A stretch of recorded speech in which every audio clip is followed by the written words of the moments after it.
That just cut right off. I gotta work on that. Anyways, welcome everyone to the SVK network. I'm getting texts, I'm getting emails. Everyone's excited to see this show. It's all about bacon today. So Chef Terry, welcome back to the Meat Sweats, Bacon Sweats.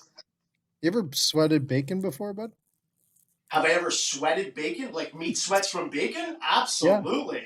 Because I think you're going to today, or Austin is as well. Realistically, now that you say that, I'm thinking like 3 a.m. going through the drive-thru, ordering obscene amounts of bacon on a burger. Definitely, I've had some meat sweats doing that, for sure. That was you, eh? Wow, that's cool. Yeah, right. You were right behind me in the drive-thru, I bet.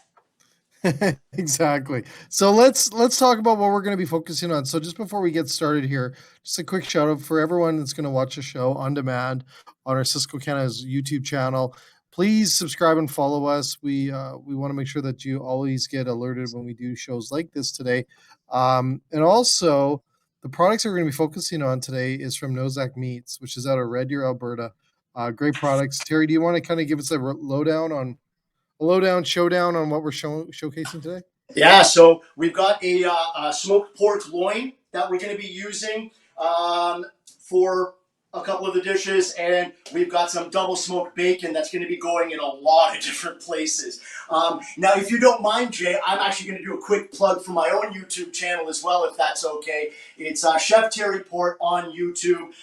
If you like this, I've got a ton more videos as well on my YouTube channel, so please follow SVK and follow me as well. Subscribe, and you'll get a ton of stuff. I'm going to actually take a lot of the items that I'm doing here today with this amazing product from Nozak. By the way, they're in Red Deer, Alberta. Amazing, amazing product. I've had the opportunity to be tasting it all week. Really, really, really good product. Once I finally did get it. Damn Purelator. Anyway, so Terry, nice on Purelator. Be nice to Purelator. Oh, sorry. Am I not supposed to? I was just trying to say the supply chain through Cisco was great.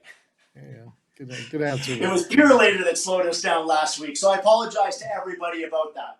All right, but I did want to mention all of the dishes that I'm doing here today, because this is really just about an hour and a long show, and I want to kind of pack in as much as I can with this product. All of the full recipes that I'm going to be doing, I'm going to be posting on my YouTube channel as the next few weeks go through. So I'm going to redo a lot of these so you get to see exactly what I did, because for the magic of TV, I've had to go ahead and prep a lot of the stuff quickly and get it done. That way we can show everything within today's an hour show. And for those of you that watched last month when I did the strip loin, I have posted all the videos from that on my YouTube channel. So the peppercorn sauce, the beef stock, all the butchery of the strip loin and different things you can do with it, the satays, the peanut sauce, all that kind of stuff. That's all up on my YouTube channel as well if you want to check that out. Perfect. So Terry, can we get Austin just to move 1 or 2 steps closer just so we get your audio good? Absolutely. On in. There we go. Perfect. There we go. Thank you. There we go. That sounds great. I'm going to have to go back and get the audio fixed up. No. It was good. I just want to make sure we got 100% clear. Now, on that, we're going to run a quick commercial. Then we're going to come back. What's the first thing we tackling, Terry? We are doing candied bacon first thing. And we're going to what's the first thing you do when people come over? You offer them a beverage. So that's what we're going to do today. Awesome. So we'll be right back after this message. Imagine both your front and back of house teams are so well trained that they're executing flawlessly. Your front of house is doubling your sales, boosting repeat business, and creating 5-star dining experiences, while your back of house is consistently preparing each dish to perfection, on time and to spec. Having a restaurant this dialed takes a unique training system. That's where Serve comes in. Serve means study restaurant variety, and it is a powerful, mobile training system custom built to meet the needs of your restaurant. Serve will up-level your team's knowledge and skills, maximize your profits, and create experiences guests will rave about. Serve is the key to unlocking your restaurant's hidden potential and will prove that the more your team is able to learn, the more your restaurant will earn. It's Serve, and it's a game changer. Ready to serve? Get started at servenow.com. Awesome. Welcome back, everyone. Terry, Chef Hello. Terry, what are you doing? What are you doing there? What are you doing? Okay. Getting ready to candy some bacon? Yes, I want to quickly touch on when people go to the grocery store and you're looking to buy bacon. I'm a strong proponent of purchasing bacon like this. Buy it in a slab form. This, generally speaking, tells you that it has been dry cured versus brined, which means it's still in lots of salt, but it's in a water solution with lots of salt. And what happens in that situation is the pork belly absorbs a lot of the water, and then when you go to cook that pre-sliced bacon, it shrinks a lot. Whereas this product, it will still shrink because you're rendering out fat, but not nearly as much. All right, so I generally prefer to buy, you can buy little pieces like this or larger pieces like Nosek has sent me, but I much prefer buying bacon like this that's been dry cured and then double smoked as we have here. So that's a beautiful product that Nosek has sent us. So really beautiful. So Now, I'm going to get in. Terry. Yeah. Now, from a restaurant perspective, is that the same thing for restaurants too? The thing is with restaurants, it depends, in my opinion, it depends on what service you're going to be using that bacon for and what price point your guests are willing to pay. This is obviously going to be much more expensive because it hasn't absorbed as much, therefore it is higher in weight, and it's this bacon hasn't absorbed any water, so you're not going to shrink as much. If you're doing a breakfast service and, people are used to paying $10, $12, $15 for a breakfast plate, well, this is going to be a lot more expensive. And to put it on there, are your guests going to be able to be okay with that price point increase? So it all depends. Restaurants, for the most part, will probably be using the sliced bacon, the pre-sliced bacon for breakfast service, whereas maybe for dinner service where people are a little bit more inclined to spend more, then you might see something like this added to your dish. Or in nicer restaurants that are doing breakfast service, nicer hotels, that sort of thing, then they're probably or should switch to this, I'd say. Okay. Yeah. Okay, so I'm just going to quickly slice one up here and show you that essentially what you want to do. Now, you could buy it, these ones pre-sliced, but that's going to be even more expensive. Most restaurants will have slicing machines that will be able to slice this a little bit more uniform than I'm doing with a knife. Okay, and then that's essentially on there like that. Now, what I'm going to be doing with this is a candied bacon. All right. In fact, what I'm going to be finishing it off with a little bit of orange zest that I forgot in my fridge back here. So what I'm going to do, though, is where is my maple syrup? So I found this incredible Canadian maple syrup. Look how dark this stuff is. This is unreal. Uncle Luke's, apparently. Just grade A, super dark, super strong. What I'm going to do is I'm going to get a little bit on top of the bacon here, like that. All right. And then I've got a pastry Terry, brush. Yeah. Terry, that's just regular maple. That's maple syrup. No, nothing added to it. It's just a thick No, maple so syrup. maple syrup comes in various grades. Grade A, and then they have light, strong, and dark. The differences being is how much they tap the tree, they let the maple water, essentially. It's like water when it drips out of the tree. And then they put it into these massive, massive kettles and then just let it reduce and concentrate really, really, really slow. And that's what has it caramelize, if you will, and start turning darker and darker and darker. So the darker it is, the more it's caramelized, if you will, and the more concentrated it is. This will definitely be more expensive, but the flavor is just unreal. Like doing a shot of this stuff, honestly, and I've done a shot of this.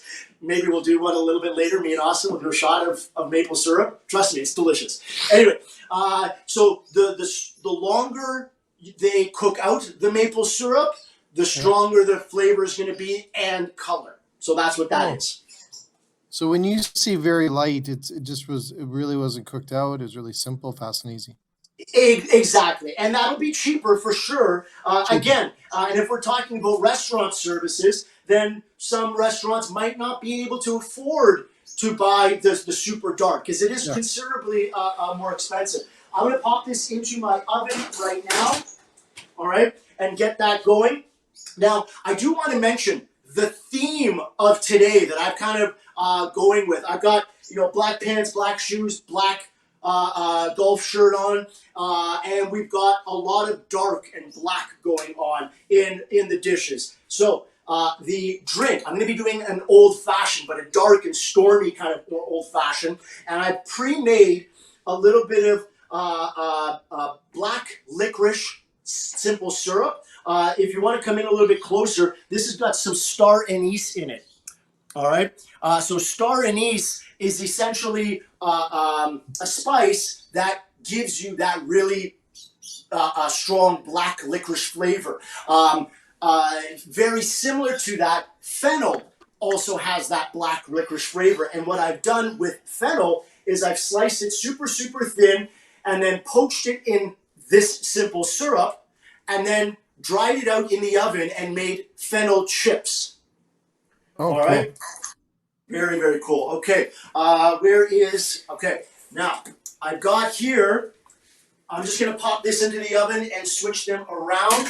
Okay. So imagine that bacon that we have there, what's going to happen is a couple of times as you're cooking this, all right, you got to pull it out and brush it with more of the maple syrup, leave it in there. It will probably take about half an hour to an hour, or 45 minutes, half an hour to 45 minutes, and I've got my oven set to around 300, okay? And I'll pull it out 2 or 3 times and brush it with more of the maple syrup, all right? So that's what I'm doing here. So Terry, yeah, I want to get back to the product. I just want to look at the product for a second. Can you bring the product? Sure, yeah, absolutely. So can you just point out, like, it looks like the ratio is perfect there on the fat versus the meat ratio. Is that what you're looking for? Like, you don't want a whole all fat, a little bit of meat. Is that right? For me, I know I am very different in my opinion. I personally say the more fat, the better, because fat is flavor. Let's be honest. And anybody that's going to argue that one, just please refer back to the beef class that we did. We were talking about beef tallow with Elise, and she was, echoing the same thing that I was regarding beef fat or pork fat, any kind of fat. That's where the flavor is. And when we're talking about different types of grading, when you go from AA to AAA, and I'm talking about beef right now, but when the more fat there is, the higher the grade. That is literally how they grade meats, is by the fat content. The more fat content, the higher the grade. So for bacon, it is generally around 50-50 with the fat striations there with the meat. But personally, I like it even more. If you look at something like, there's a product that the Italians use a lot for carbonara, which is guanciale. That is the pork cheek.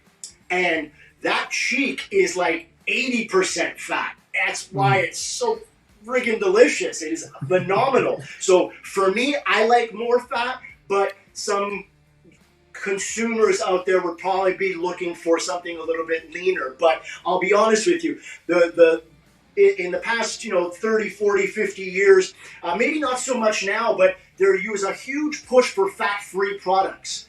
And then what happened? Everybody started having dry skin and using moisturizers. All right? Fat is important to us. It's one of the 8 essential nutrients.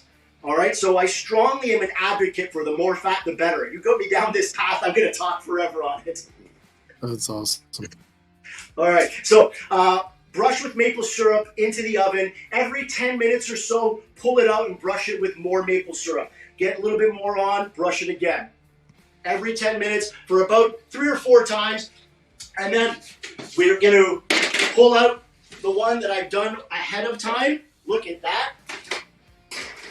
That is absolutely phenomenal. Get a close-up of that, Austin.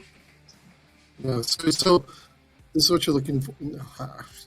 What's one of the common mistakes, Terry, when people do candied bacon? What's one of the common mistakes when people do candied bacon? I'd probably say using a brined bacon, because it's going to shrivel up to nothing. It's typically cut super, super thin, all right? And if it's cut super thin, then what's going to happen is it's going to be very floppy, and you're not going to be able to, use it as a garnish on different things, okay? I've got some orange zest here. Now, I did already get some on there, but I just want to show everybody. So I've got the maple, and I'm going to avoid the sticker. Don't want to zest that in there. Okay, and then just a little bit of orange zest on top of that, just to give it a little bit of a beautiful aroma. If anybody's an old-fashioned aficionado, you'll know that citrus is generally a very common thing. So that's kind of what I'm playing on here. All right, now, I don't have a rock glass. I don't really drink anymore, but I thought this would be a great festive. We're coming up to the holiday season, and I think licorice and candied bacon is a beautiful way to kind of, and orange as well. You oftentimes see clementines around Christmas time. So that's coming up. So I wanted to showcase this. I've got these incredible, I'm not sure if I'm going to get that in there without breaking the glass. There we go. They split in 2. Cool. All right, so I'm going to get in the bourbon. And I'm measuring precisely, as you can see. It's really important. All right, nice.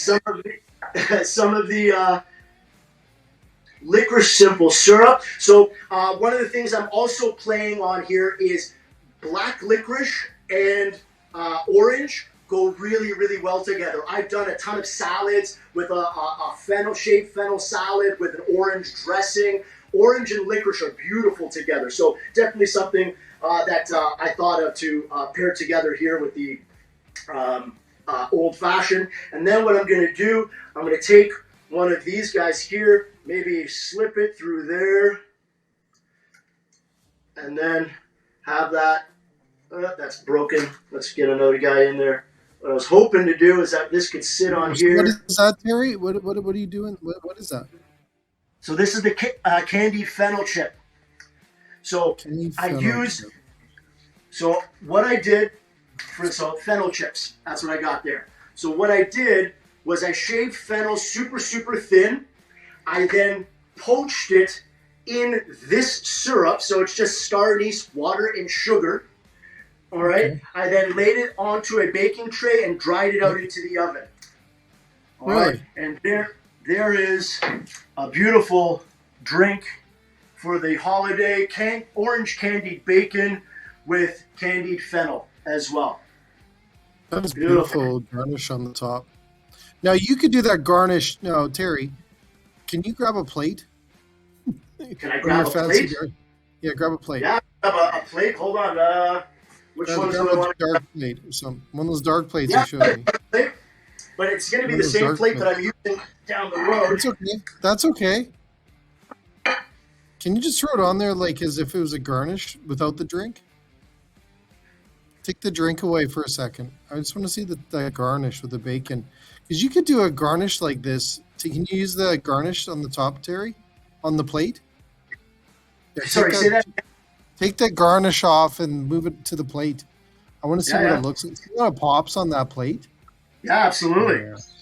Yeah. That'd Absolutely. be a wicked garnish for a steak or something Yeah. like that as Well, well, right? funny you say that because I'm going to use this again down the road for the entree plate that I'm going to be doing. Ah ha ha. Ah, All right. yes. Put this So what I'm back gonna over do here. is I'm gonna break while Terry gets ready for his second idea here, and we'll be right back. Okay, Terry? Yeah, no problem. Here we go.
All right, Terry, I think we're back.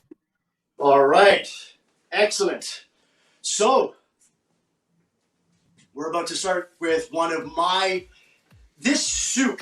It's cold outside now. Last time I was still in shorts when we were doing the beef class, but it's definitely cold outside. And we're about to do a soup that I've been lucky enough to have shown to me probably 20 years ago. Okay. Are you? Yeah. Sorry, that was I my just heard some music Terry. going on. I know. I got background music, buddy. Yeah, you're trying to set the mood. I was getting all flustered over here. I'm just in the mood. I'm in Vancouver, man. All right, go for it. All right, so this soup I've been doing and first shown it probably around 25 years ago at a restaurant that I was working at in Mississauga. And this is a double smoked bacon. So I've taken this bacon here, the double smoke that we were using for the Candied bacon. I've done the same thing, and I've cut it up into small little cubes here. All right, and then what I'm going to do, always, whenever you're working with a product that's very fatty, that's probably, I'd say, higher than 30% fat content. This is like 50%. Whenever you're working with something that has that high of a fat content, you always want to start it off in a cold pan and then turn your heat on. All right, and I'm going to get my heat down to about medium high. All right, I do not want to start high fat products in a really hot pan. All right, because then it's going to just stick and burn rather than everybody's heard the term, or at least I hope everyone's heard the term, to render. Render is a slow process. If you're a photographer, you'll know that rendering your images takes a really long time. Well, it's kind of the same thing with high-fat foods. It's low and slow to melt that fat. Think of it as a melting process, all right? You want to do that slowly so those fats come out, and then you can crisp up the remaining meat that's there and really have that flavor come through, all right? So that's into here now, and the rendering process does take time. Austin, if you want to come over this side over here, so you'll see that I've got the heat on, and this is going to take a long time for it to come to a rendered state. I want to show you after a while. All right, I've got some here that I did earlier. I'm going to crank the heat on that, and after it cooks for a while, you've got these pieces like that. The fat's kind of congealed on this one, but that's going to melt up right now. All right, and I'm going to put this off to the side. So after about, actually, you know what? I'm going to use this eventually. So let that keep going. All right. So the rendered cubes like that is what we're going to use as a base for our soup. Okay, Austin, you want to come back over here? We're going to be going back and forth a few times. And I'm going to walk everybody through some of the products that I have here to make this soup. So it's essentially a double smoked bacon. And remember our theme, we're going black beans, and our garnish is going to be black garlic aioli. Okay, and I want to quickly talk about black garlic. All right, if you take a look at this, this is what I bought here. Okay, black garlic is a fermented garlic. If fermenting is essentially letting something age under a controlled temperature and humidity so it doesn't have mold grow on it, but it ferments and turns black like this, and there's lots of fermentation happening. It's a very popular, on-trend food thing that's going on right now. So this has been fermented, and essentially I just buzz it up with a little bit of mayonnaise that I made, and then that's what this is, black garlic aioli. Okay? Now, with that, I've got some vegetables for soup garnish, classic mirepoix, celery, onions, and carrots. That's always in there. And like I mentioned, the black beans. But then from our class that we did, that I did a few weeks ago, I did a beef stock class. I've got some beef stock here. So let's switch back over here. I want everyone to see this bacon getting hot now. Jay, I just wanted to ask, are you able to see if there's any questions from the audience at any point in time that I can answer? Nothing yet. I'm watching it. Nothing yet, eh? All right. So, yeah, let's I take have a look lots here. of questions, but Well, shoot. I'm enjoying watching you. Okay, I don't want to stump you either, that? Terry. That smells amazing. Okay, so that's now just warmed back up. This is what that will look like in about half an hour. Okay? Now, the veg goes in.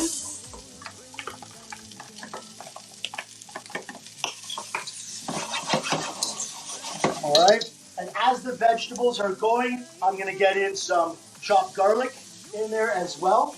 I am going to add a little bit of salt, not a lot. The salt just helps pull some of the flavors out. Even though the bacon is salty, I always like adding a little bit near the beginning of the process just to start pulling out some of those flavors. All right. How long are you cooking it for, Terry? The pork belly by itself, the bacon, that's probably going for about half an hour, 45 minutes. So you can see this process here starting and what it turned out to afterwards with a little bit darker in color. Okay, now, so that's going. One thing I want to talk about, if you're ever cooking with wine and pork, especially smoked pork, all right, what you want to buy wine-wise is something called Gewürztraminer. Gewürztraminer is from the Alsace region of France. Also, Riesling is another good wine to use with smoked pork products. Has a beautiful, beautiful flavor that balances, a little bit of acidity that balances perfectly with smoky meats, especially pork. So in the northeastern part of France that borders on Germany, you've got a lot of smoked meats and sauerkraut and Gewürztraminer wine, as well as Rieslings. Okay, those are very popular up there. So it only holds to, it's important to actually pair those together because it just works so well. Kind of like cooking the native food with the native wines. All right. So now that we've got that sauteed off a little bit, I'm going to add some of this Gewürztraminer in there and let that cook out and reduce. Now, Terry, for a restaurant, do chefs use that kind of like alcohol in the kitchen, or are they using non-alcohol wines? Do they? Primarily, I'll be honest, most likely, no. Most restaurants, I'm going to say probably about 90% of restaurants are not cooking with specific wines for specific proteins or flavor profiles. However, that depends on, again, like we were talking about earlier, that depends on the restaurant and where they're located. I live in Kelowna, British Columbia, where there are a multitude of vineyards in this area, and I guarantee you every restaurant that's at one of these vineyards is doing what I'm just talking about here, is cooking wines or cooking dishes with wines that are appropriate for the flavor profile of that dish. I was lucky enough when I was younger to be working with some really, really incredible sommeliers that I would have to sit down with as the chef to develop tasting menus. And this is where I learned some of the information that I have about wines. I am by no means anywhere close to that of a sommelier. It's been something that I've been thinking about doing, but now that I don't drink anymore, it might be a little bit tough. But it definitely is something that I think most chefs should get into. But for the most part, no, they don't. Most kitchens have a Chardonnay as their cooking wine. Cool. Very cool. Yeah. Okay, so that's reducing down. All right, the wine's reducing down. And to that, like I always do, I've got some of my roasted garlic. This ingredient is my go-to for everything. I love roasted garlic. I actually do a confit method on it. Again, on my YouTube channel, I think it was my first class because it's that important to me. It was my first class that I did, and I'm just going to get in a lot of garlic confit in there and get that kind of just smushed in. So is it smushy like that? Oh yeah, it's soft. Like look at that. It is just completely soft. Okay, and then that smushed up just adds a beautiful. Now I like using the roasted garlic in conjunction with chopped raw garlic. There's different flavor profiles, different textures, completely, it's almost like a different product.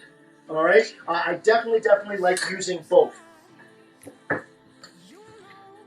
Okay, now, just to take a look, so we're kind of doing, this is the beginning of this, and you can see that this is still kind of not anywhere close to the bacon that we had when we started this soup.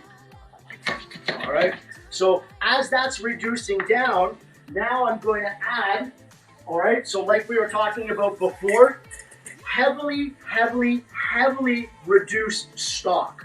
All right, now I mentioned this in my stocks class and I got a lot of flack for it, but there are a lot of people that say bone broth. That is an oxymoron that I want to make sure everybody's aware of. There's no such thing as bone broth aside from a marketing term. All right, now a stock is made from bones, a broth is made from meat. Two different things.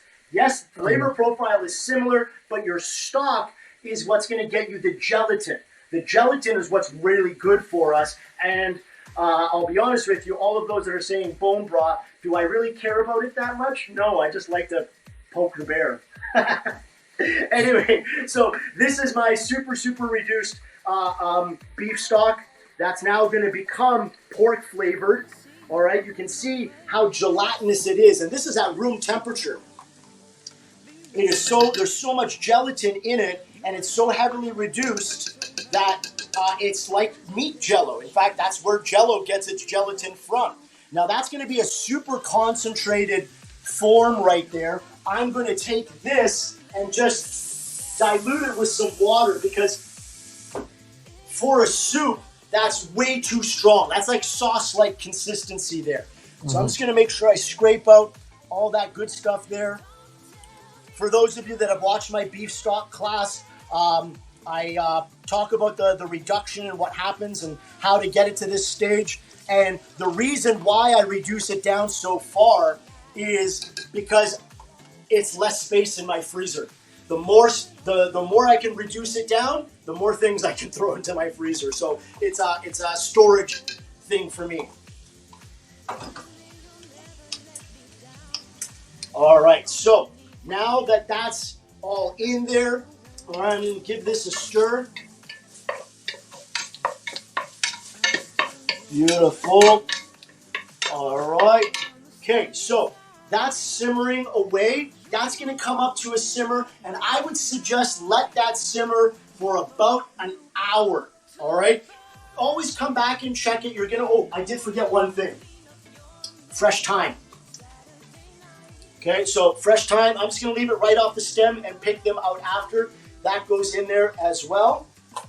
Okay, now, I'm going to pull that off the heat. I have a finished version of this soup, okay?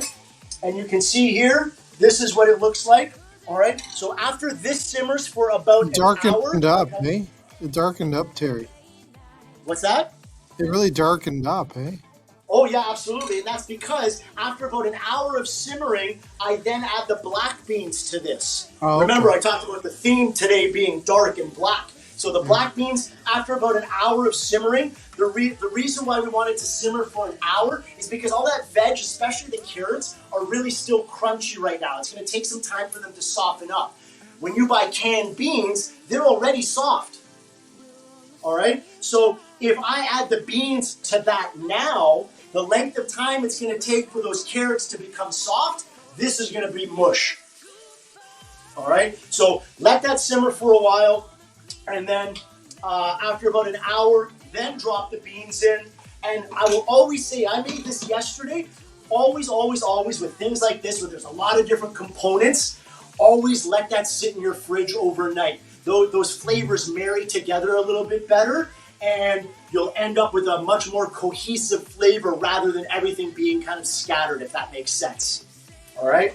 Another thing I like to do, whenever I've added an alcohol to a dish, in this case, we added the wine here. The wine, the acidity helps break down the flavors there and helps them all marry together a little bit better, but the flavor kind of disappears. All right? So I'll always take a little bit and then just a little splash right at the end to re-heighten that flavor. Really cool trick for anything that you add booze to, whether it's bourbon, whether it's wine, port, anything, marsala, always a little splash of it at the end, and you end up with a much, much, much nicer product. Okay, cool. Okay, let's switch over here, Austin. All right. Okay, so thank you for doing a close-up of that. Alrighty, and I am back in shot. I just want to show everybody, I've got some garnish that I'm going to do for the soup to kind of make it look pretty. All right, and Austin, with one of your hands, can you pass me one of the containers of the shoots there? Yeah, that one. Yeah. Beautiful, thank you, sir. All right, so now I talked about the black garlic aioli, essentially a black garlic mayonnaise. I'm going to turn that down so it's not quite so, there we go. Okay, now I'm also using a black olive country loaf bread that I bought at this incredible, I got to do a plug for Sprout Bakery here in Kelowna. Absolutely phenomenal product as well. And then them paired with this Nosek brand bacon, oh my God, this soup's going to be off the charts. All right, so black garlic aioli, black bean soup with the smoked bacon, double smoked bacon, and then black olive crostini. And I'm going to do dots of this aioli kind of just around here like that.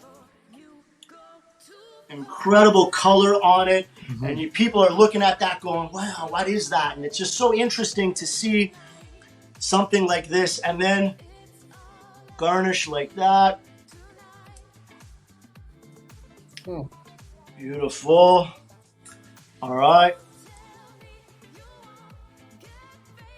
Beautiful. All right, so that's there. Now, always for my soups, I love throwing in a little bit of parsley chiffonade. Again, that's another class that I did on how to cut herbs so thin. That goes in the bowl, always last second.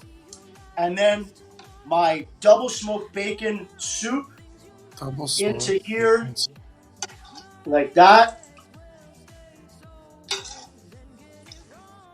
So Terry, from a restaurant profitability, that's going to actually be quite cost effective, eh? Absolutely, yeah. And when you think about if a restaurant is doing some of the things that we've spoken about in the classes that we've had, namely, all the beef trim and stuff like that, and maybe saving some of the beef trim to help out with flavoring stocks. I mean, there's profit to be made out there. I mean, you can purchase product out there where you're doing the butchery yourself, or buying great products like this Nosek brand, and then providing something like that. All right, so there we go. That's the soup.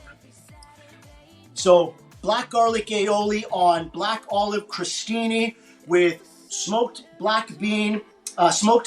bacon and black bean soup with a little bit of parsley chiffonade and herbs on top of that. That's the soup. All right. Now, can you show the product? You showed the product again? Yeah, absolutely. So this was right here that we used, the Nosek hickory double smoked bacon. All right, that went into there, and just to show everybody the bacon pieces that are in there, look at that. Oh man, and they're just super tender and soft right now. That, to me, this is a perfect soup. You know what? I'm gonna. Austin, I'll give you some after, but I got to get in here because this soup to me is just nostalgia for me. Yeah. Terry, before you get into that, can I get another picture of that product with the soup? Sure, absolutely, yeah. Just give me a second here. Are you doing a screenshot? Is that what you're doing? I'm not doing. I got stuff going on here, Terry. Oh my. Here we go. Okay. Austin, just back a little bit. Okay. Cool. Okay, got it. Thank you. Well, I got to do a picture now as well, right? I mean, if that's what we're doing. That's what we're doing. All right, we're gonna run a commercial while Terry takes some pictures, and we'll be right back after this. Oh, wait. I gotta.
Awesome. We're back, Terry. Beautiful. So today, folks, we're enjoying some products from Nozak Meats. Really, Chef Terry is showing us some great ideas today with these two products. Back to the products, Austin. Back to the product shot. The products. I just got to grab. Well, Terry, all right. So. No, the bacon, Austin. There you go, buddy. All right. So I want to talk about this now. This is our pork loin. All right. Pork loin. If you think about last class that we did a strip loin. All right, and that's all part of the short loin. The short loin is a long stretch of meat that is essentially kind of down the back, lower back over here, and as you get up higher, there's the rib eye closer to the rib cage, where that's why the rib eye has the large tomahawks, the bone on them, whereas the strip loin is a little bit lower down on the back. The back is a very tender place for any animal because you don't see animals doing heavy lifting. All right. So the back is where a lot of tender meats are, so you don't have to cook them too long. But this is essentially like a ham. It has been brined. All right. So it is firm. Typically, you see a ham sliced really, really thin. I'm going to do something very, very different. And to be honest with you, I don't know if I've ever seen anybody really do this with a ham.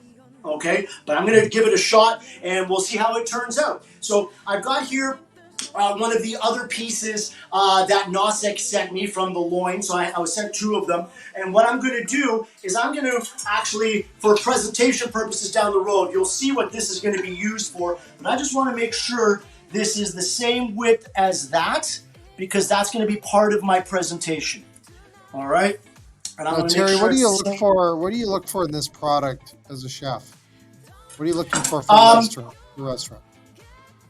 What am I looking for is the smoke flavor to be super strong. I'm looking for the pink to be all the way through because, or the whitish pink. Sometimes if you see a dark pink, that means it wasn't brined or cured long enough. And what's going to happen is it's going to be a little bit dark in the center. That could be a raw product that it hasn't sat in there long enough. Now, truth be told, I have never really seen that anywhere. Not most, all companies have rules that they abide by for lengths of time that a product has to be cured for or brined for. And for the most part, I've never seen a situation where it hasn't been brined long enough. The longer the brine, the saltier it will become, and that is why I'm doing some of the processes that I'm doing with it, which is I'm going to be braising this. All right. I've seen slow roasting. It's essentially a ham. All right. Mm-hmm. I've seen slow roasting a ham. Well, I'm going to be doing a braise on a ham. And I think I just forgot one item in my spice cabinet here. I got to make sure I've got. Where is it? Braise a ham. I'm going to braise the ham. All right. Now, Austin, let's come over here on this side. You normally wouldn't braise a ham. Is that what you said? Well, normally I see hams that are slow roasted just to make sure that they're hot all the way through. They're already cooked. All right. The brining process technically does cook a meat. I mean, I could slice this and I could eat this raw, or technically unheated, uncooked. It's cooked with the presence of salt, not with the presence of heat. All right. So. And that's delicious, by the way. Oh, my God. All right, so I'm going to get my pan on the heat, all right? And I'm going to start off with a little bit of butter in here, all right? And I'm going to get in some onion into there as well.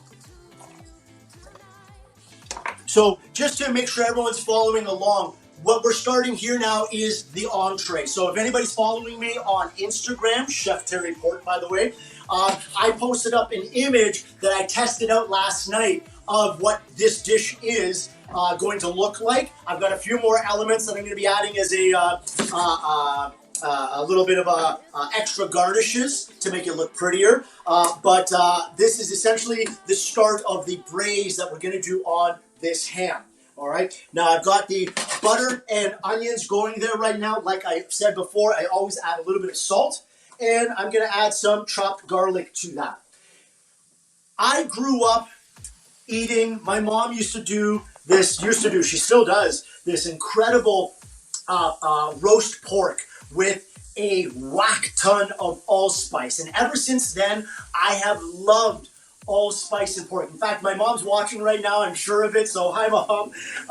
But this I definitely took from my mom, so kudos to her on that one. I've got allspice here that I'm going to add to the mixture of onions and garlic there with the butter. All right. Now, I've added a lot of allspice. Allspice is very strong, but it's not overpowering like something like nutmeg would be, where it's just unpalatable anymore. Allspice is okay to use in large amounts. All right. It is actually the basis for jerk seasoning. All right. Austin, do you smell that? That smells incredible right now. Get in there and smell that. Yeah. Oh, man. Cool, right? Yeah, I know. All right, so now I'm going to get my pork in there right now, sitting on the bed of allspice. I'm going to use, again, the Gewürztraminer into here and deglaze that pan and let that reduce out a little bit. Now, I mentioned earlier that Gewürztraminer is acidic. All right? I am going to braise the pork with those flavors with buttermilk. Now, I want to mention to this, I know that the acidity of the wine is going to cause the buttermilk to split. The curds and the whey are going to split, and I'm okay with that. All right? I'm going to actually use that to my advantage down the road. The milk solids that split away from the buttermilk are actually going to give us a beautiful nutty flavor down the road when I pan-sear and caramelize that. All right? So you will see as this wine reduces down, look at that pork loin there. It's just getting absolutely incredible. That aroma is just beautiful. All right? Now, as that's coming down, what I'm going to do is now add in my buttermilk, and again, it's going to split. And I want everybody to see what do I mean by splitting if you're not familiar, okay? So I add that in, and within probably a minute or two, you will see that this will begin to look curdled, meaning right now it looks smooth and creamy, but just give it a second, and it will start to split where it looks granular like that. Look at that. It's already starting. All right. Look at that. Okay. Split. And that's okay. We want that. All right. I'm going to bring that up to a simmer. What's that? Sorry? I was going to say, Terry, you want that as a chef? You want to have that split, eh? I'm okay with it. There are times when we want it, and there are times when we don't want it. All right. In this case, I'm okay with it. If you're say you're making brown butter, well, the process of brown butter is taking butter that is an emulsified mixture and then letting it melt. When you melt it, it splits. The milk drops to the bottom, and you caramelize those milk solids to make brown butter. And then you use the butter fat that's left over to flavor different things. All right, and I'm going to be doing the same thing here. All right, so now essentially what I do. Oh, I've got one more thing I'm going to add to it. Give me 1 second.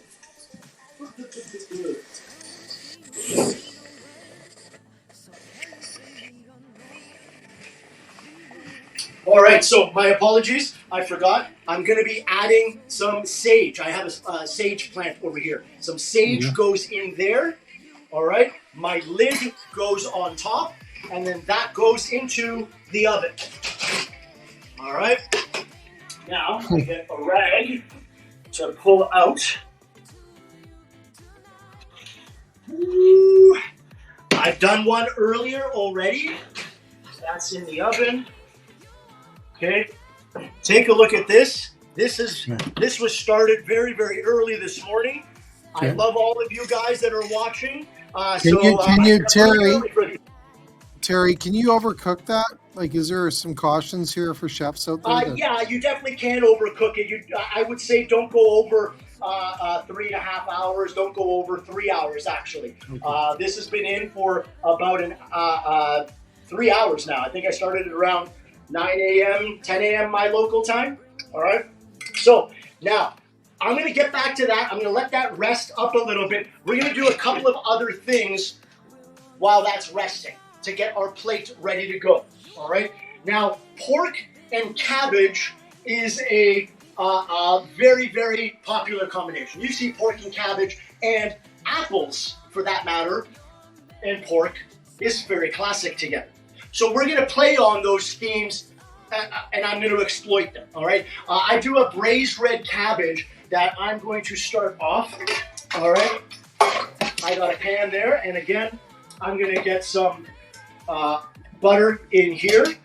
All right. And to that, I'm going to get some onions again. All right. Okay. Again, some garlic is going to go in there, and a little bit of salt to help pull those flavors down and break that down. I'm going to let that go for a few minutes. Jay, can we go for a break and then let that, when we come back to that? Yeah, let's do that. We'll be right back after this, folks. Beautiful. Thank you. Right after this break, right now. So here's the core pricing. The one thing you do have to increase, there's no question there. They're saying inflation 5-7% going to continue to climb. We have spiking certain core products inside restaurants that are going through the roof. We have to increase. So how do we manage that? The one thing that could allow us to get really comfortable with our menu price increases is the experience that matches the price. It's not just the plate of food that they're buying. They're not just buying this and consuming it. They're coming inside the four walls of our restaurant, whether it be quick service or full service, and they're having an experience. So when it comes to what we're charging them, the price that we're putting on the menu, what's the experience that your staff are going to deliver consistently, relentlessly, that's going to make that price point acceptable? And once we understand that, if you have to go up 7, 8, 9, 10%, some of my clients just took a 12% menu price increase out of necessity on some core products, but we've designed an experience to make sure that when our guest returns to our restaurant in a post-pandemic world, they're going to have an experience that's going to make that price point less questionable for them. So what do you need to do for your guests? I'm not saying you have to do elaborate full service, but what can you do for your guest, for your customer, consistently, relentlessly, that's going to make the price point less of a conversation? We've been locked in our houses. Community and connection has been taken away from us. For many of our guests, we want to get back inside the restaurant and have an experience. Make sure that your menu price increases match the service delivery, and if we do that by design, we will be able to justify whatever price increases that you need to take. And then the last step we want to take to is, once we've defined what's in the way, we've defined is it fact or reality, we design an experience around what we're looking to deliver to our guests to justify our menu pricing. There you go. We're back, Terry. Beautiful. Okay, so I will be honest. I messed up a little bit getting myself set up for this class today. I had to run and grab some red wine that I had hiding. So I needed some red wine for the braised red cabbage. Now, essentially, just to backtrack, what we've started here is I had my butter, onions, garlic going here. And to that, I've got a bunch of shaved red cabbage. All right, I'm gonna add the shaved red cabbage to that. All right, and you know what? I'm just gonna get all of it in there. Like that. All right, now, if you remember, we started this bacon earlier. We started it for the intention of the showing how to make the soup. But I'm going to add some of it to the braised red cabbage. All right, so that's going to go in there with some of the fat, the liquid. Get some of that liquid in there. That's always good. All right. Okay, and now red wine I'm going to add in. Beautiful. Okay, I am going to get in a little bit of nutmeg, or sorry, not nutmeg. That was allspice. Okay, I am going to get in also this right here. I know a lot of people have seen cinnamon before. Now, you've probably seen cinnamon in this form. Okay, a lot of people have seen cinnamon like that. This is a little bit more authentic cinnamon. It's called cassia bark, C-A-S-S-I-A. Really? This cinnamon has a little bit more of a sharper flavor to it. All right, I prefer this cinnamon. So this is going to go in to that. You could use this cinnamon if you wanted to, but I'm just using the one that I like. All right. Alrighty, and then I'm going to add, and by the way, quick tip right here, if ever you've run into the issue where you don't know how to store your brown sugar, please look what I've done, okay? Fold the bag over so you cover the hole that you've got there, put an elastic band around it, and put it into an airtight bag. All right, this will preserve it. I know a lot of people use apple peel and that sort of thing. That's fine, you can do that, but this also works. All right, so I'm going to add some brown sugar to this, like that. Beautiful. All right, that's going to go. All right, I'm going to let that brown sugar melt up and mix with the wine. All right, do I have my cider vinegar here? Oh, you know what? You could use cider vinegar or red wine vinegar. We want to really punch up that acidity for the braised red cabbage. So I'm just going to add red wine vinegar to that, and I'm going to add all of this in there. Beautiful, like that. Okay, and then a little bit more salt and a little bit of black pepper. Beautiful. All right, so now that essentially is going to cook low and slow for a really long period of time, and I'm talking maybe 2 hours or so. All right, you'd want to put a lid on top of it, like that. Okay, and then that you can leave on the stove top. I'm gonna get it out of my way and get it into the oven with the pork. Okay, clean up my mess that I made here. All right, so after about 2 hours, you are left with, this is what braised red cabbage looks like. Beautiful, beautiful, soft, tender pieces there. I'm just gonna, this is some that I made yesterday. I'm gonna warm this up. You can see the bits of bacon in there. Absolutely delicious. All right, now, to that, I talked earlier about pork and apples being beautiful together. Normally, I would add Granny Smith apples. Again, they're punchy, they're acidic. I would add Granny Smith apples in the beginning process of that braised red cabbage. I've already got some some apple, it's almost like an apple pie filling. Essentially, it's sauteed apples in butter with a little bit of lemon juice. I thickened it up with some cornstarch. So it's like an apple compote, if you will, and that's gonna go into there to help balance out that acidity and all that richness going on in there. Okay, so that's the braised red cabbage. Very cool. All right, that's gonna come up to temp. All right, now I've just browned up some butter here. We're gonna start a sauce. All right, and I'm gonna talk about, I'm gonna be making a sauce out of buttermilk. Now, we talked about how buttermilk splits. Well, now I'm going to show you a way to prevent the buttermilk from splitting. And I hope this works because we're doing it live to air. Okay, so I've got the brown butter there. All right, I'm going to add in some onions to that. And again, a little bit of salt and a little bit of garlic like I always do. All right, I will add in the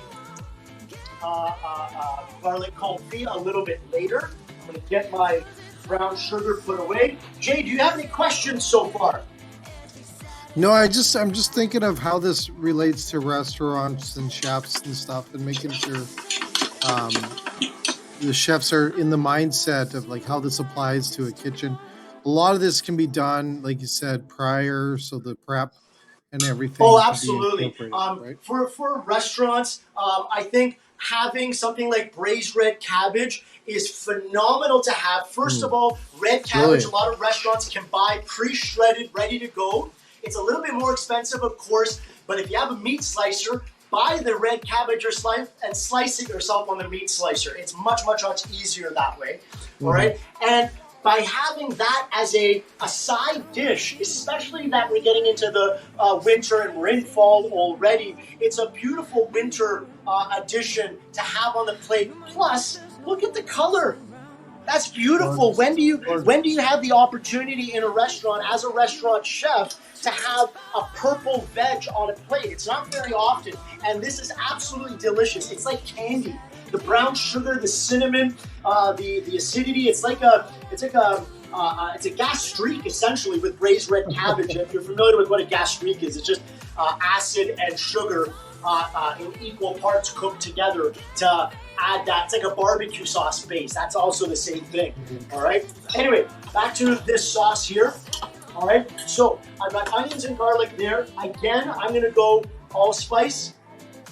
That's my underlying theme with a lot of it.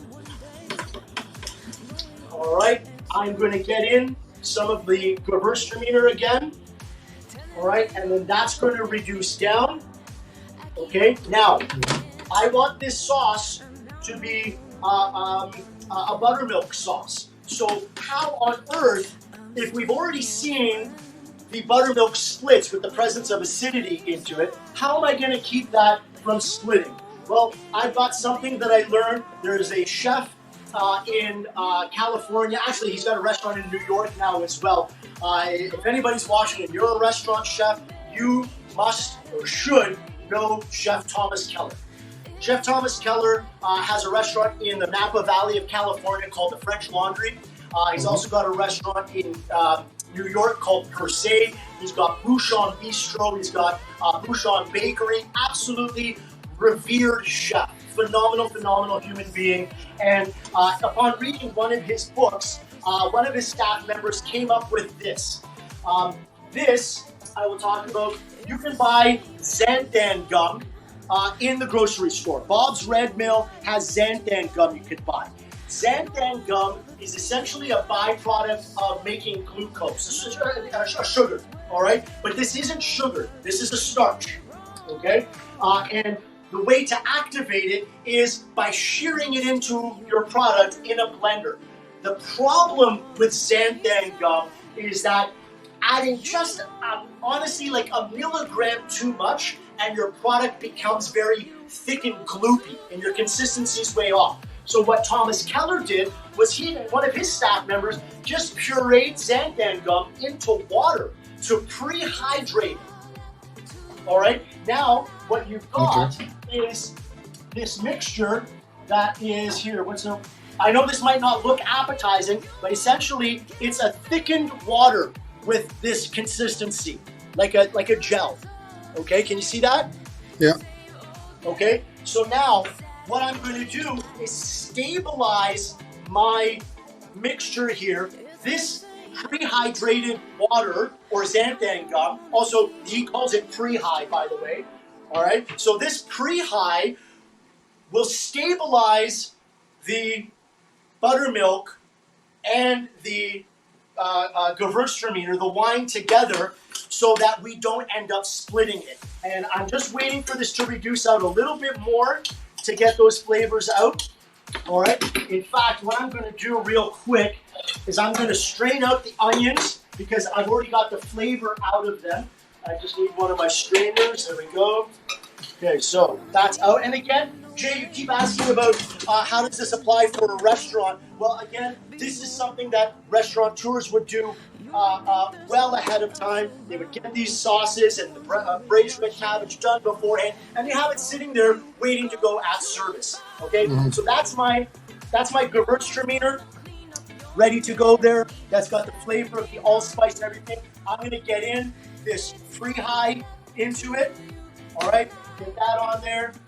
Okay, and then I'm crossing my fingers. I'm going to get in this buttermilk, and hopefully the pre-high prevents it from splitting.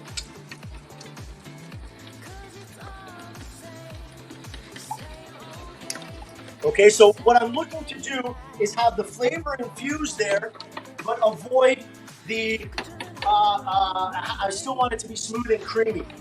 All right, and if you take a look, it looks like I have not split here. I still think I'm okay. Look at that. Oh, watch out for that. Sorry about that.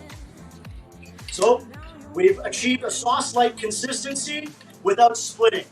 Awesome. I'm so happy that we're on camera. Okay, so I've got my sauce there ready to go. I've got braised red cabbage ready to go. All right, now, Austin, want to switch on to this side? Okay, so oftentimes I'm going to be using Brussels sprouts, and I cannot tell you how many times I've had folks tell me that they don't like Brussels sprouts, that they're bitter, that they're gross, and I agree, they can be, all right? Let me show you why, and I just got to stop for a second. I'm hearing some sizzling and popping going on. Got to make sure that my bacon, beautiful, okay. Good, we're all good here, yeah. All right, so now, Brussels sprouts. They are oftentimes served whole like this, okay? People drop them into boiling water, they cook them till they're brown, and they're gross like that, okay? What you can do is cut them in half, and then you will see, Jake, can you see that core right there? Yep. That core is really bitter.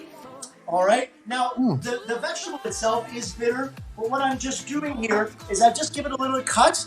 I'm going to cut that core out. Okay?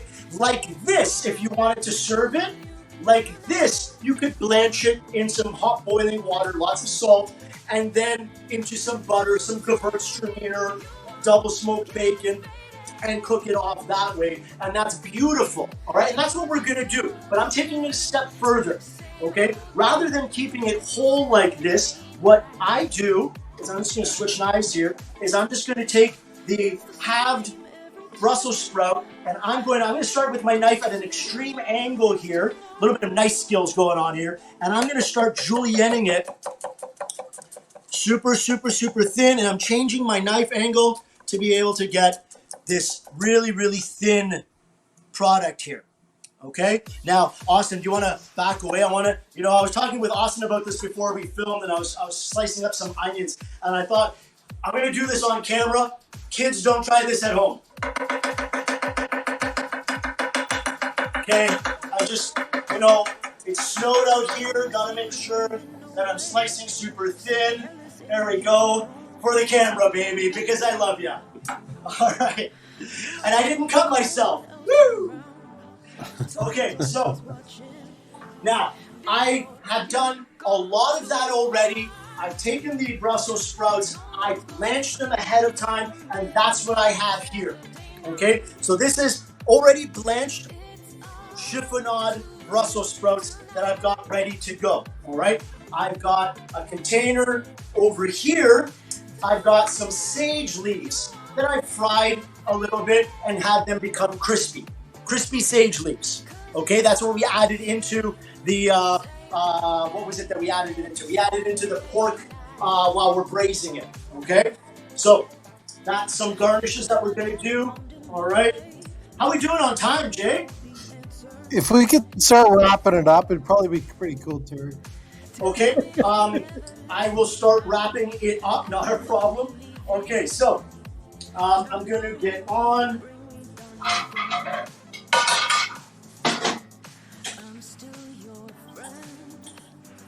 Beautiful. Okay, so sauce there. Woo-hoo. Okay.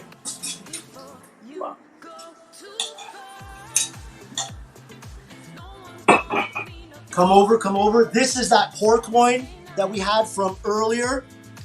Okay, I'm going to take that, and we're gonna pan sear this guy and get it.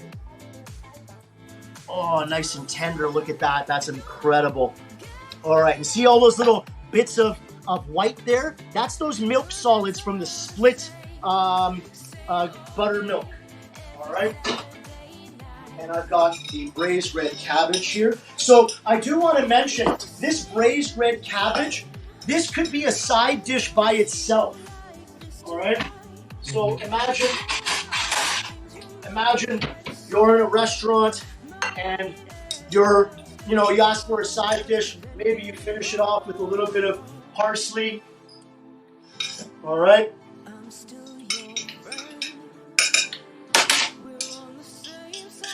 That looks beautiful. All right, and you order something like that as a side dish.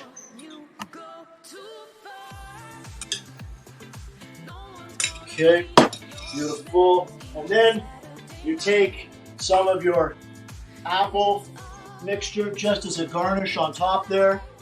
And then a little bit of green onion. So that's, to me, a beautiful side dish that some restaurants could do. And then I'm going to start putting together this pork for our entree dish. All right, let's see this. Okay, so we've got our pan over here. There we go.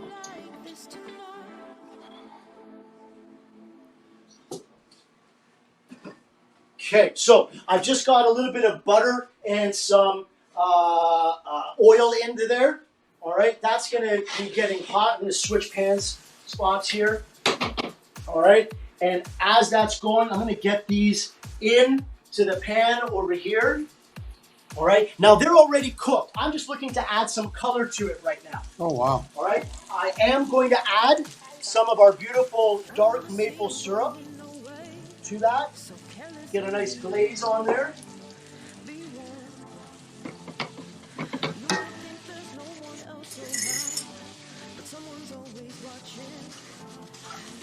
Oh man, that's gonna look so good. Okay, I'm gonna turn the heat down. All right, and I'm gonna leave that on the stove top there. Okay, we're gonna come around to this side. Austin, I'm gonna ask you to do me a favor, one of those black plates, please.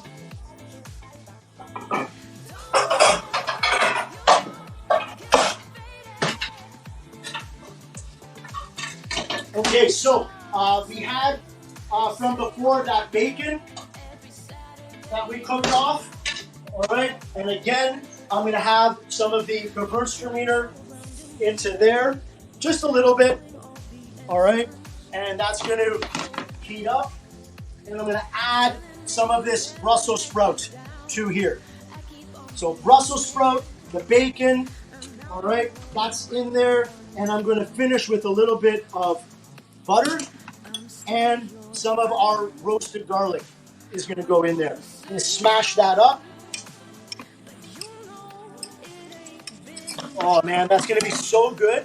And I just want to say again, Brussels sprouts done this way with the butter, the white wine, the bacon, and the garlic confit, I guarantee you this will not be bitter and gross like a lot of people are used to, especially with the Nosik Food Group's bacon in there. That's going to be absolutely incredible. Look how bright, beautiful, and green that is. Okay. Alrighty, so that's nice and heated through.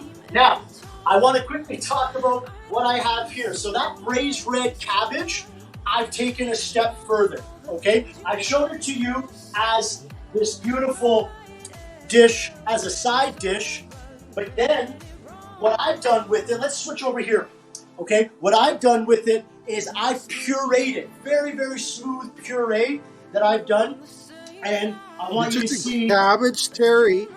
You took the cabbage and pureed it? Yep. That's just puree right there. So that is the cabbage puree with a little bit of buttermilk and some of the, I've got a big mess going on here, and some of the pre-high to give it that consistency that you see there. No way. All right, so I talked about this little tool that I've got there. That's gonna sit right there. All right, my Brussels sprouts, I'm going to take, and because I've got the butter and the white wine and all of that in here, I don't want that to bleed all over the plate. So a trick is to take it and put it into a little bowl to absorb all the excess, like that. All right, oh my God, does that not smell amazing, Austin? Oh, okay. Now, one thing I did forget to do, I did forget to season a little bit of salt and a little bit of black pepper into there. All right. Okay, I'm gonna let that, a lot of those juices kind of get absorbed by the paper towel that I have on the bottom there. I'm gonna take this and I'm gonna get just a few more.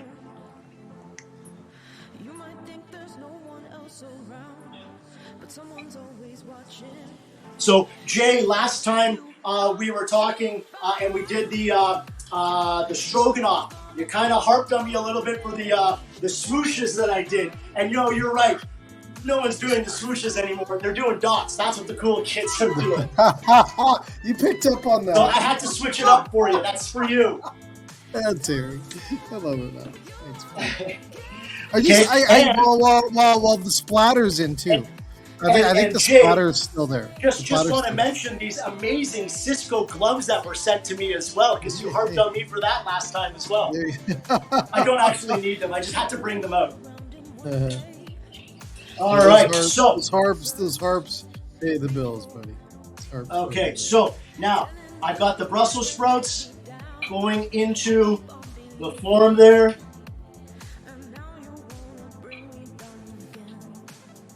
Double smoked bacon, the roasted garlic in here. Oh my God.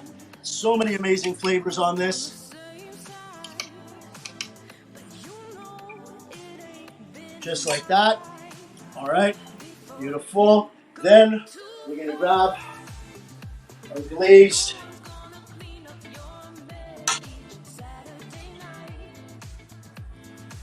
allspice glazed, maple glazed pork loin right there. Now, I don't know how many places actually use pork loin to make a dish out of it, but why not? How come more places aren't using this? Well, it'd be cost effective, right, Terry? Absolutely, it would be phenomenally cost effective. Okay. We're always looking for ways that restaurants can save money. 100%. Okay. So now I've got a few more garnishes that I'm going to be adding to this. Okay. So also the braised red cabbage, I took and I dehydrated it and I made a powder out of it. So I'm just going to add a little bit of this powder to it. It's just a little bit. There we go. So that's a braised red cabbage powder. Okay.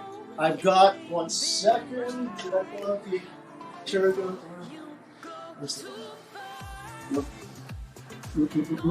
Okay, beautiful, beautiful. We've got some Brussels sprout leaves like that to throw in there.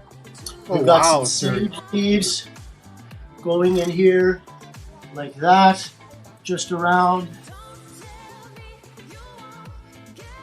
I'm gonna one more there. Okay, and then here's the sauce that we were talking about earlier.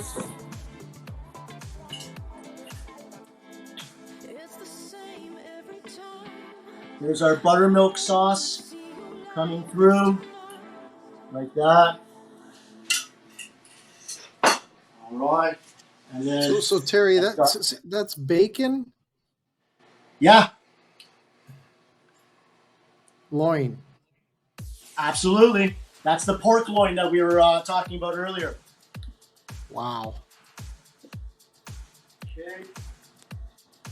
Also, garnishing this, I've got some pickled mustard seeds onto here like that. All right. Here's something cool. Austin, do you want to see if you can catch this? This is also the braised red cabbage, the purple puree that I kind of dehydrated and had this kind of leather. Okay, that's going to go in here like that. You know what? I'm going to put it right in here like that. All right, and then I've got so many garnishes for this dish, it's not even funny. I had one more thing that I was going to do. Oh, where is it? These guys here. So this is the apples, the apple compote that we had from before. That's going to go on there like that. All right, let's clean up a little bit. Lots of elements on here, making it look beautiful. And then we've got our candied bacon going in here as well. There it is, folks. So that is, I mean, there's a lot of elements on there. We've got the apple compote on there. We've got fried savories, braised red cabbage, a buttermilk sauce on there. That I won't lie, that did Austin, split up a little bit. Austin, don't move for a second. Let me get a good picture here.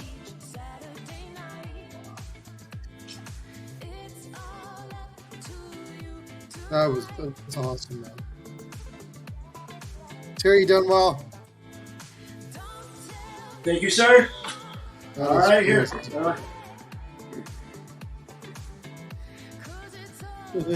Awesome, brother.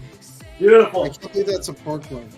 So that is my pork, and I just want to point out something. In honor of today's class, I decided to wear my Pigs Can Fly socks as well. I'm too sad. Awesome. That's it, guys. Thank you so much, Chef Terry. Wicked dish. Look at that. That's wicked. Hey, Austin, let me give you one more picture of that dish with the cutting board. I want a little bit of cutting board in there. Move that towel, Terry. Move the towel. Here we go. Just 1 second. I got to blow it up here. Don't get your face out of here. Jesus. Okay, back up a little bit there, Austin. There we go. Get Terry's hands out of the way. Damn hands too. Jesus. Look at that. Awesome stuff, man. That is wicked. So last question. What would you charge for that in a restaurant, Terry? Now, the thing I want to mention about this plate is, yes, the pork loin isn't something that's very expensive, but the labor involved in pulling something like this off, that's a lot. So, yeah, your product's going to be cheap, but there are a lot of elements here. If I were to charge for this in a restaurant, it would probably still be upwards of around $40, $45. Whew.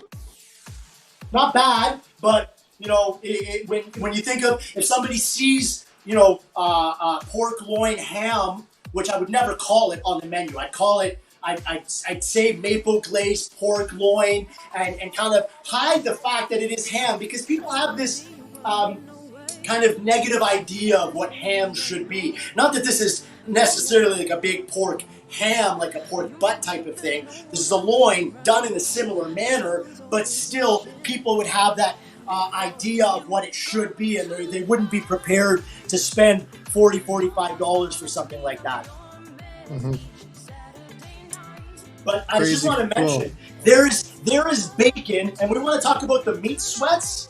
There is bacon in every element of this dish, whether it's that sauce, the braised red cabbage sauce, the apples, you could chop up some of the bacon into. This leather has bacon into it. The Brussels sprouts have bacon into it. There is bacon everywhere. So you want to talk about the meat sweats? Well, I'm about to enjoy and get the meat sweats on. Awesome. Well, thanks so much. You enjoy that. Hey, you should got a picture before you ate it there. Should get a picture. Yeah. I'm gonna get some pictures. Well, anyways, to everyone else, thanks so much for joining us today. We'll be sending this out later on our on-demand channel, and then tomorrow. I don't know what we're doing tomorrow, but I don't think we have any shows tomorrow. So Friday we're back with the show. We have Influencer Friday on Friday, so we can watch it then. But to everyone else, thanks so much for joining today. Chef Terry, thank you for all the hard work on putting together today's show. And Austin, have a good one as well. Enjoy the dishes you're about to enjoy. And the soup. Thank you very much, Jay. Appreciate it. Take care, everybody. Remember, please follow my YouTube channel as well as the SBK Network. Chef Terry Ford. Thanks, everybody.